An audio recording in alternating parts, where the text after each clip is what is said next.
Varanasi rail station গমগম করছে। অসম্ভব ঠান্ডা, তার চেয়েও অনেক অনেক বেশি কুয়াশা। 10-15 ফুট দূরেও সব ঝাপসা।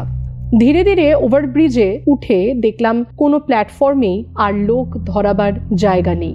আমাদের যে ট্রেনটায় যাবার কথা, সেই রামেশ্বরম এক্সপ্রেস 4 নম্বর প্ল্যাটফর্ম থেকে 9:15 ছাড়বে। তাই সেই দিকেই এগিয়ে গেলাম আমরা দুজনে অর্থাৎ শঙ্কর মহারাজ আর আমি। এই সময়ে লাউড স্পিকারে ঘোষণা হলো আমাদের ট্রেনটা রাত 9:15 বদলে 11:15 ছাড়বে। এখন সবে রাত 8টা। হ্যাঁ, এটাই তো 4 নম্বর প্ল্যাটফর্ম, সন্দেহজনক গলাতেই বলে উঠলেন শঙ্কর মহারাজ।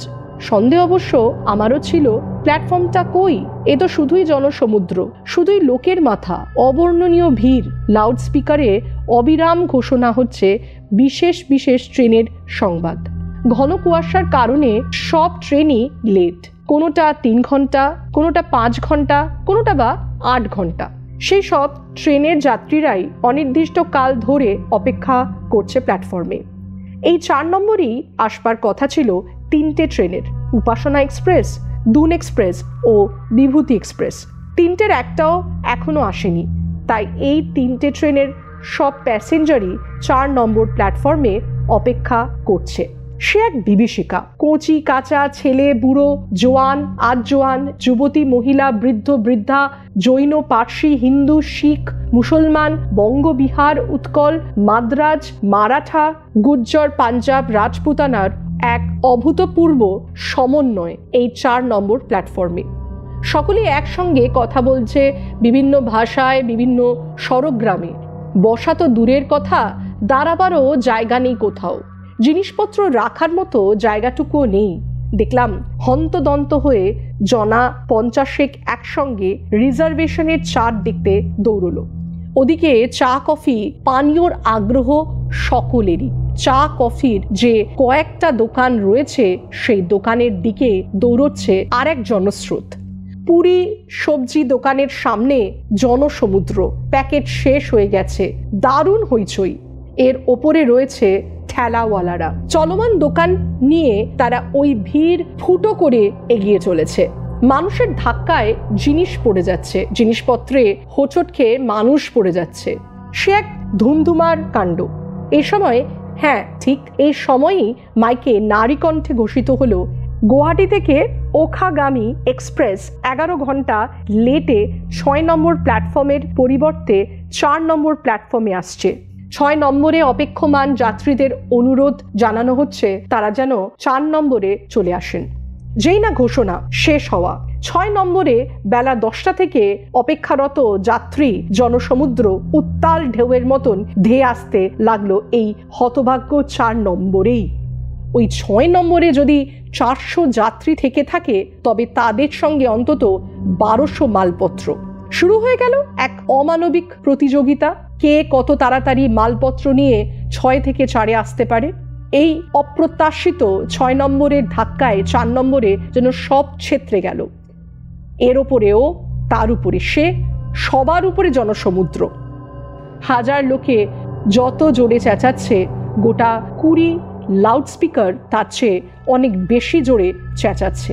এইদিকে দিশাহারা জনতার অবিশ্রান্ত কোলাহল। ঠিক কোন ট্রেনের খবর ঘোষণা করা হচ্ছে অথবা কি খবর ঘোষণা করা হচ্ছে সেটাও বোঝা যাচ্ছে না। সকলেরই আশঙ্কা তাদের ট্রেনটা যদি অন্য কোনো প্ল্যাটফর্মে এসে চলে যায়। শঙ্কর মহারাজ উদ্ভ্রান্ত, আমি হতভম্ব। ওভারব্রিজের নিচে ছোট্ট একটা ফোকরের মতন জায়গায় আমরা দুজনে সিটিয়ে দাঁড়িয়ে আছি। এ কোথায় এলাম? বেরোবার পথ খুঁজে পাবো তো? সকলেই আতঙ্কিত, সকলেই অনিশ্চিত, সকলেই ব্যাকুল। মহারাজ করুণভাবে বললেন, কি করি বলুন তো দাদা, আর গিয়ে কাজ নেই, ঢের হয়েছে। এমন জানলে আমি এদিকে আসতামই না, রঘুনাথজির সঙ্গেই হরিয়ানা চলে যেতাম। রাত তখন প্রায় 10টা 10। আরও কুয়াশা মেঘের মতো ঢুকছে প্ল্যাটফর্মে, তার সঙ্গে কনকনে হাওয়া। কুয়াশার আবরণে ঠেলাওয়ালারাও প্রায় অদৃশ্য। বিগত ঘন্টা দেড়েক সময়ের মধ্যে 4 নম্বর প্ল্যাটফর্ম দিয়ে আপ এবং ডাউন পরপর 4খানা ট্রেন চলে গেছে। আমরা বাইরে বসে লাউডস্পিকারের সেসব ট্রেনের ঘোষণা শুনেছি মাত্র, তাই সেখানকার পরিস্থিতি এখন অনেকটাই স্বাভাবিক। রাত 10:40 আমরা আবার গিয়ে পৌঁছলাম সেই 4 নম্বর প্ল্যাটফর্মে।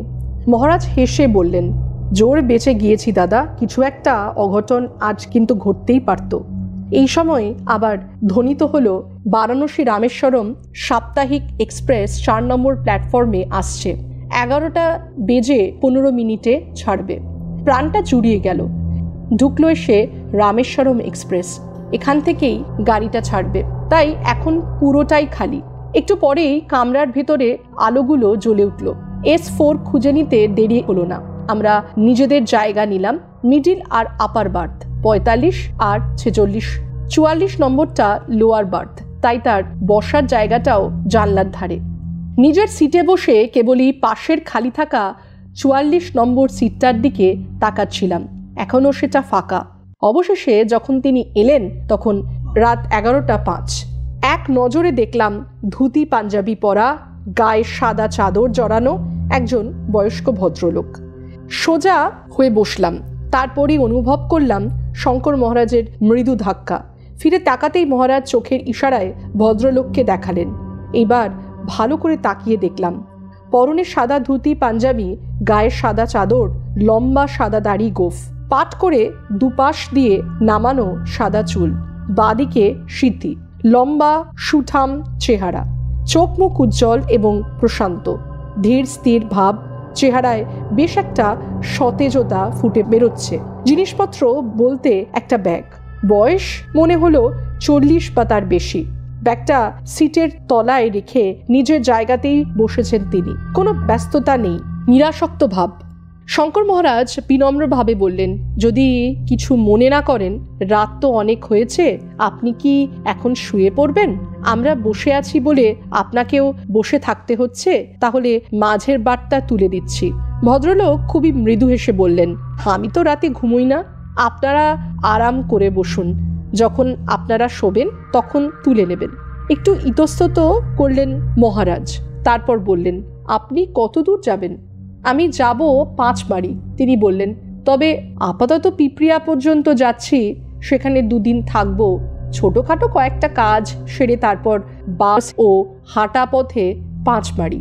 তার গলার স্বর এত মধুর, এত দরদ ভরা, এত স্থির যে জানি না কিভাবে তাকে মুহূর্তেই ভালো লেগে গেল।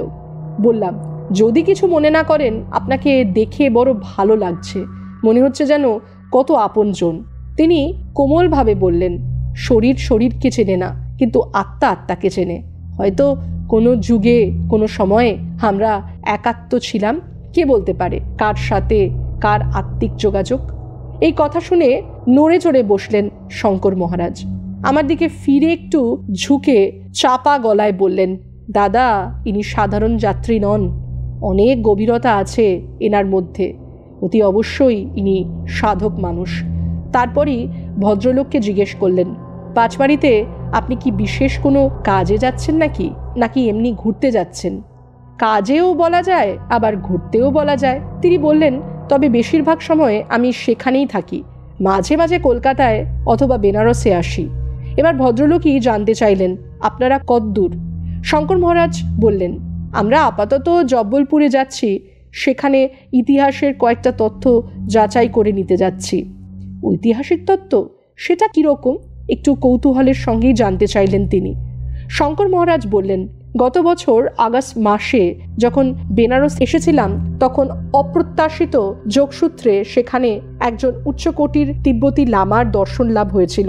তিনি এই দাদাকে বলেছিলেন, আগের জন্মে দাদা নাকি রানী দুর্গাবতীর পরামর্শদাতা ছিলেন। 1562 সালে লামাজি নাকি দাদাকে সেখানে দেখেছিলেন, রানী দুর্গাবতীর মহলেই। ঠিক সম্রাট আকবরের সঙ্গে দুর্গাবতীর যুদ্ধের আগেকার কথা সেটা। তখন দাদার নাম ছিল মাধোজি চন্দল।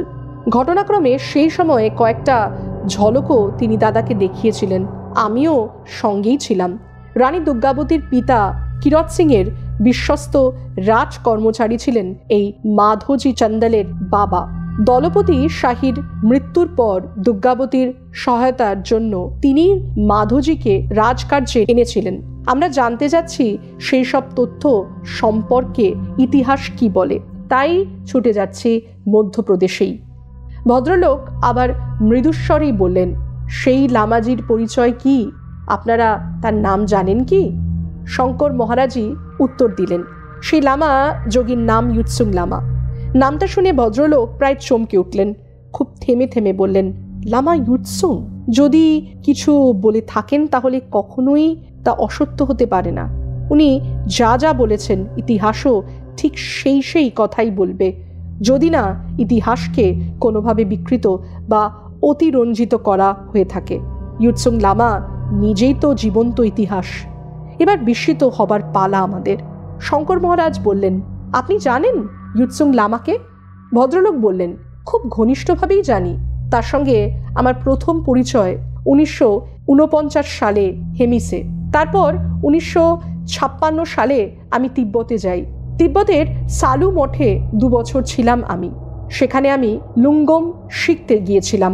সালু মঠের আচার্য তখন ছিলেন বুস্তেন লামা। তিব্বতে থাকাকালীনই বেশ কিছুদিন কাটিয়েছিলাম ইয়ুৎসুং লামার কাছে, তার সিয়াং মঠে। সেই অভিজ্ঞতা, সেই উপলব্ধি আজও আমার কাছে অমলিন রয়ে গেছে। এরপর আমাদের উৎসাহ আর বাধা মানল না, প্রায় ঝাঁপিয়েই পড়লাম তার উপর। বললাম, দয়া করে আপনার পরিচয়টুকু যদি দেন। তিনি বললেন, আমার নাম ভূপেন্দ্রনাথ সান্যাল। সাবেক বাড়ি অবশ্যই কলকাতাতেই, কিন্তু বিগত প্রায় 20 বছর হতে চলল পাঁচমারিতেই থাকি। সামান্য যোগ ও তন্ত্রের সাধনা করি। শঙ্কর মহারাজ জানতে চাইলেন, কলকাতা থেকে পাঁচমারি এই অদ্ভুত যোগাযোগ আপনার কিভাবে হলো? সে অনেক লম্বা ঘটনা, তিনি বললেন। এত রাতে ট্রেনে বসে সে কথা শোনার ধৈর্য আপনাদের থাকবে কি? তাছাড়া দেখে মনে হচ্ছে যে আপনারা দুজনেই বিশেষ ক্লান্ত। প্রায় হাহা করে উঠলাম আমরা। ক্লান্ত? কিসের ক্লান্তি? একটুও ক্লান্ত নই আমরা। ভাগ্য বলে আপনার মতন একজন সাধক পুরুষের দর্শন পেয়েছি। আপনাকে আমরা এখন কোনো মতেই ছাড়ছি না। যত রাতই হোক, রাত শেষ হয়ে ভোর হয়ে যাক, আপনি দয়া করে বলুন, আমরা শুনতে খুবই আগ্রহী। সান্যাল মশাই চুপচাপ চোখ বন্ধ করে কি যেন ভাবতে লাগলেন। হয়তো মনে মনে ঝালিয়ে নিচ্ছিলেন কতটুকু আমাদের কাছে বলা উচিত। যোগী সাধকের জীবনে এমন অনেক কথাই থাকে যা সাধারণ মানুষের কাছে বলা যায় না। ট্রেন ছাড়লো আমাদের 5 মিনিট দেরিতে। ঘড়িতে ঠিক রাত 11:20। বুঝতেই পারছিলাম এই ঘোর কুয়াশায় এলাহাবাদ পর্যন্ত পৌঁছতেই ট্রেনের 2 ঘন্টা বেশি সময় লেগে যাবে। শঙ্কর মহারাজ হেসে আমাকে বললেন, দাদা, কাহিনী কিন্তু আপনার পিছু ছাড়ছে না। দেখুন, একটার পর একটা ঘটনা ঘটেই চলেছে। রাত 12টার সময় দেখুন কোন কাহিনী অপেক্ষা করে রয়েছে আপনার জন্য। এবার আরও একটা নতুন অধ্যায়ের জন্য তৈরি হয়ে নিন। একটু পরেই ট্রেনটা গতি নিল। কুয়াশার ভয় চারিদিকের সব দরজা জানলা বন্ধ। প্রায় সকলেই নিজের নিজের জায়গায় শুয়ে পড়েছেন। সান্যাল মশাই নিজের জায়গাতেই জোড়াসনে বসে আছেন, চোখ তার নিমিলিত। কোনো কথা না বলে আমরা দুজন অপেক্ষা করতে লাগলাম তার মৌনতা ভঙ্গের জন্য। অবশেষে চোখ খুলে আমাদের দিকে ফিরে তাকালেন তিনি, মুখে প্রশান্তি। তারপর শুরু করলেন তার অসাধারণ কাহিনী। আজ থেকে প্রায় 60 বছর আগের কথা। তখন আমি বছর 30-এর একজন যুবা। সে সময় মহোপাধ্যায় পণ্ডিত রাখালচন্দ্র ভট্টাচার্যের নামে কলকাতায় একজন বিখ্যাত মানুষ ছিলেন। তিনি উচ্চকোটির সাধক ছিলেন। তার বাড়িতে ভবতারিণী মায়ের এক সুন্দর মন্দির ছিল। মন্দিরে মা ভবতারিণী পাষাণ বিগ্রহটি ছিল অতি জাগ্রত। সেই বিগ্রহের সামনে প্রথমবার দাঁড়িয়ে আমার সারা শরীর রোমাঞ্চিত হয়ে উঠেছিল। আমি প্রায় ওই মন্দিরে যেতাম। সেই সূত্রেই রাখাল বাবুর সঙ্গে আমার প্রথম আলাপ। ক্রমে সেই আলাপ খুবই ঘনিষ্ঠতার পর্যায়ে পৌঁছে গেল। আধ্যাত্মিক জগতের নানা বিষয় নিয়ে তার সঙ্গে আমার গভীর আলোচনা হতো। একবার জ্যোতিষ এবং আয়ুর্বেদ সম্পর্কিত বিষয়ের উপরে আলোচনা হচ্ছিল। সেই প্রসঙ্গে রাখালবাবু বললেন, তন্ত্রের মধ্যে ঔষধি তন্ত্র একটা তন্ত্র। তুমি এই বিষয়ে অনুসন্ধান আর অন্বেষণের কাজ শুরু করছো না কেন? ঔষধিত তন্ত্রের উপরে বিশেষভাবে কোনো নজর কেউ দেননি, অন্তত এখনো পর্যন্ত। এই বিষয়ে তুমি যদি সফল হও তাহলে জানবে তোমার জীবনে একটা বড় কাজ করা হলো।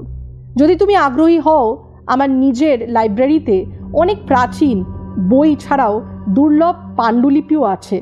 শুধু তাই নয়, তোমাকে এমন এক মহান মানুষের সঙ্গে পরিচয় করিয়ে দেব, যিনি জ্যোতিষ শাস্ত্রে পণ্ডিত্য বটেই, আয়ুর্বেদের বিশেষজ্ঞ।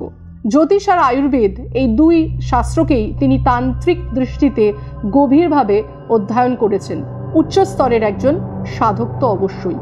কি নাম তার, কোথায় থাকেন, কৌতূহল ভরে জানতে চাইলাম আমি। রাধা মাধব ভিষকরত্ন।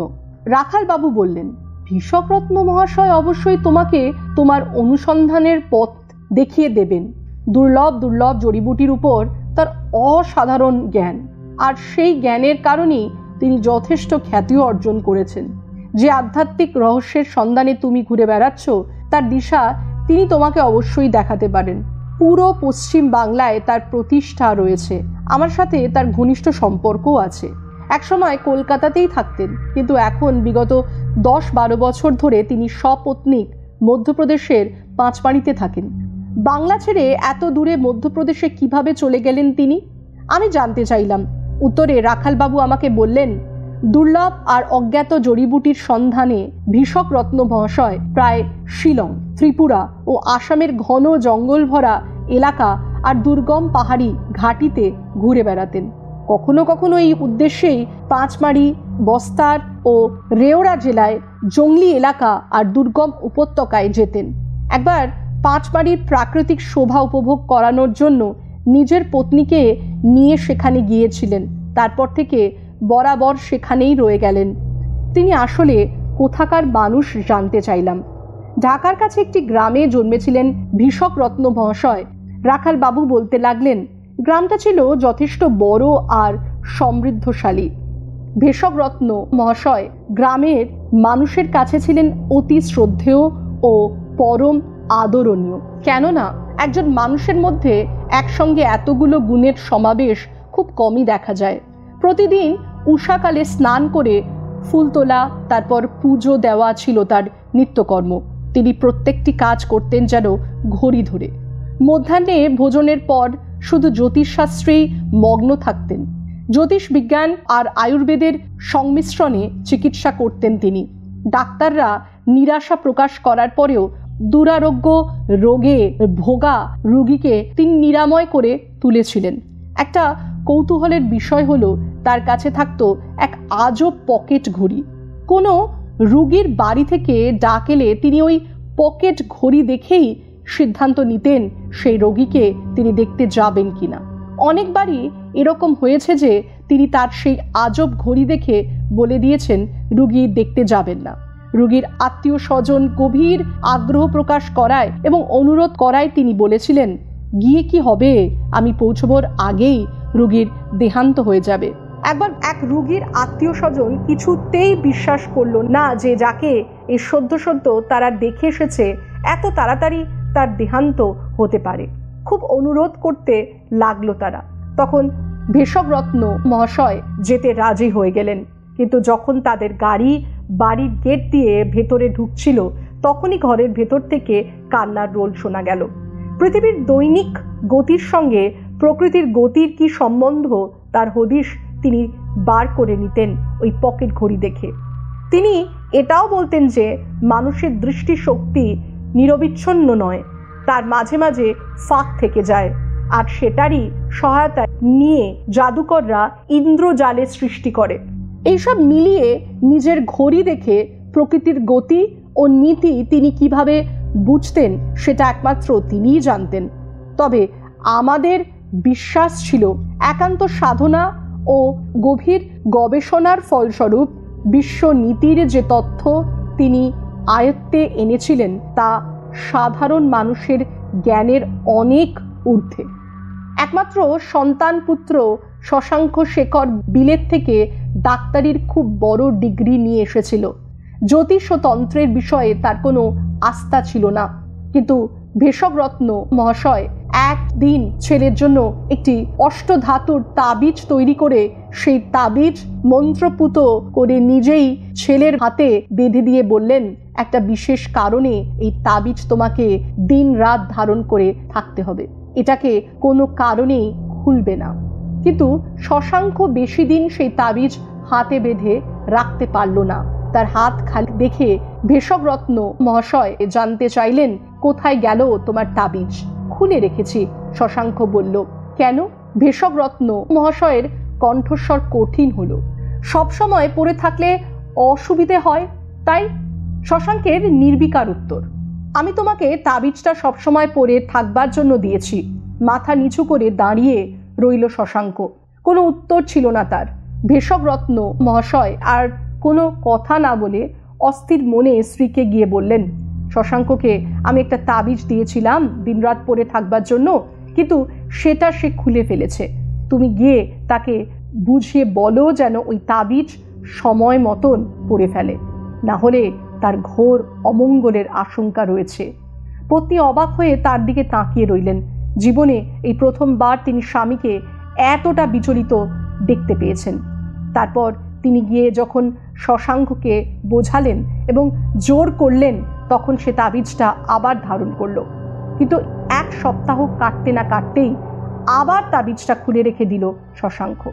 এইবার ভেষজরত্ন মহাশয় শশাঙ্কের বন্ধুদের মাধ্যমে অনুরোধ জানালেন, কিন্তু এতে হিতে আরো বিপরীত হলো।